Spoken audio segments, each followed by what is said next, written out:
Olá, boa tarde. Sejam bem-vindos a mais uma edição de Mercado e Companhia. Vamos aos destaques de hoje. Chega a 79% a probabilidade de ocorrência do fenômeno Laninha entre outubro e dezembro deste ano. Com tempo seco, produtores do Paraná esperam a chuva para iniciar o plantio da soja, que está liberado a partir de hoje no estado. O governo decide zerar tarifa e facilitar a importação de 400 mil toneladas de arroz até dezembro. Você vai ver a repercussão deste tema e mais. O boi magro, o bezerro e o boi gordo renovam recordes no levantamento do CPEA. Luiz Fux assume hoje a presidência do Supremo Tribunal Federal. Ministro substitui Dias Toffoli. Tudo isso nesta edição que já está no ar. No Paraná, os produtores podem iniciar o plantio da safra de soja 2021 a partir de hoje, quando termina o vazio sanitário no estado. A baixa umidade do solo preocupa e os agricultores aguardam a chegada da chuva para começar a semeadura. As máquinas já estão prontas, mas apesar de estar liberado o plantio no Paraná com o fim do vazio sanitário hoje, 10 de setembro, os produtores aguardam a chuva para começar os trabalhos de campo. Em Goierê, o presidente da ProSoja, Márcio Bonesi, comentou a atual condição climática. O Paraná vem de uma seca histórica, seca essa que trouxe até um prejuízo econômico para o milho segunda safra aqui no nosso estado. E nós estamos com pouca umidade de solo para iniciar os plantios. Em Ubiratã, as plantadeiras só estão esperando o sinal da chuva. Para dar início ao plantio, o que estamos aguardando é que essas previsões do final do mês aí melhore e confirme para a partir do dia 10, que termina o vazio sanitário, possamos dar início ao plantio. Mesmo cenário observado em Itambaracá. Desde fevereiro do ano passado, nós temos uma condição climática adversa aqui na região, chuvas irregulares, baixo estoque de água no solo. Nós temos visto minas que nunca secaram secando, córregos, riachos que nunca secaram estão secos. Em Cascavel, os produtores estão preocupados com o clima neste início de safra. Era para ter iniciado já o plantio de soja, todos os produtores estão prontos praticamente com seu adubo, fertilizante, inseticidas. A dessecação já foi até um pouco comprometida, né? Porque normalmente na dessecação você usa um outro defensivo agrícola e essa situação está muito preocupante aqui na região. E estamos esperando aí o início das chuvas para que possamos iniciar o plantio, né? Já na propriedade do Eduardo, em Cafelândia, oeste do estado, os 60 hectares já estão preparados para receber as sementes. A gente, esse ano, pretende buscar o que a gente já vinha trabalhando, que era na faixa ali de 90 sacas por hectare, mas com a estimativa de chegar a 100 sacas por hectare, que é nosso potencial de produção, que a gente tem área para isso. De acordo com a ProSoja Paraná, a projeção é que a produção no estado ultrapasse a última temporada, que foi de 20 milhões de toneladas. A pesquisadora da Embrapa ressalta a importância do vazio sanitário. O objetivo do vazio sanitário é reduzir a quantidade do fungo causador da ferrugem no ambiente e, assim, atrasar a ocorrência da doença na safra. E não foram só os preços do boi gordo que atingiram ou renovaram novos recordes. Os preços do bezerro e do boi magro também. Vejam só. De acordo com o CPEA, o boi gordo atingiu R$ 247,10 por arroba. O bezerro chegou ao valor de R$ 2.222,91 por cabeça. E o boi magro teve cotação de R$ 3.300,12. Segundo pesquisadores do CPEA, o movimento de recorde nos preços tem como suporte a baixa oferta doméstica de animais e as exportações de carnes aquecidas, sobretudo para a China. E vamos agora analisar o cenário em que o boi gordo bateu recorde, ou melhor, renovou o recorde, o boi magro também e o bezerro também. Tiago Bernardino, pesquisador do CPEA, está conosco. Tiago, seja muito bem-vindo. São os maiores preços da história? Olá, Kellen, amigos do Canal Rural.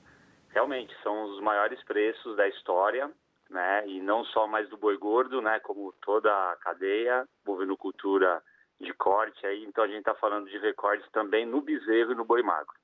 E qual é a expectativa, Tiago, de agora em diante, o que acontece, tanto com o boi gordo quanto com a reposição? Foi bem falado na reportagem, a gente tem uma oferta muito restrita, tá? Primeiro giro de confinamento muito baixa, muita seca e as exportações indo bem. E aí, o que esperar disso? A gente vai ter um reflexo um pouquinho maior do que pode acontecer no final do ano, principalmente devido ao mercado doméstico, tá, em termos de consumo, mas a expectativa é que ele se mantenha em preços firmes, evidentemente, porque as exportações devem continuar firmes para a China e a oferta, sim, pode melhorar um pouquinho com o segundo giro de confinamento, mas devem permanecer, sim, bem ajustadas em termos de oferta e demanda. Agora, uma pergunta-chave que muitos pecuaristas e muitos que acompanham este mercado têm se feito é: com o boi gordo, com o boi magro caro, com o bezerro caro, custo da reposição alto, né? Tá valendo a pena engordar o boi? Boa pergunta. Eu acho que é uma pergunta-chave que tira o sono do terminador. A grande questão é, independente de se comprar um boi caro, né, não é que ele é caro, vai depender realmente do que você vai fazer com ele, como você vai trabalhar isso dentro da propriedade, quais são os fatores de produção. Não adianta eu comprar um bezerro e um boi magro caro e não dar uma boa alimentação, não dar uma boa sanidade. Então, vale a pena sim ainda comprar esse bezerro, esse boi magro caro, engordar ele em giro rápido, mas realmente usar tecnologia. A margem pode ajustar, pode ser um pouco menor, mas ainda vale a pena sim comprar o bezerro, o boi magro e terminar ele. Essa é uma questão importante também para a gente buscar mais detalhes com você. A margem é positiva para o pecuarista porque há muita gente que olha só o preço do boi gordo batendo recorde, mas esquece do custo de reposição e esquece do custo da ração, porque os insumos também estão em patamares historicamente altos. Qual é a expectativa de margem? Realmente, a margem é positiva, ajustou, oscilou bastante ao longo do ano, até por a perspectiva de não ser bons os preços no final do ano, mas hoje a margem é positiva, apesar dos custos em alta, principalmente grãos, né, e a reposição.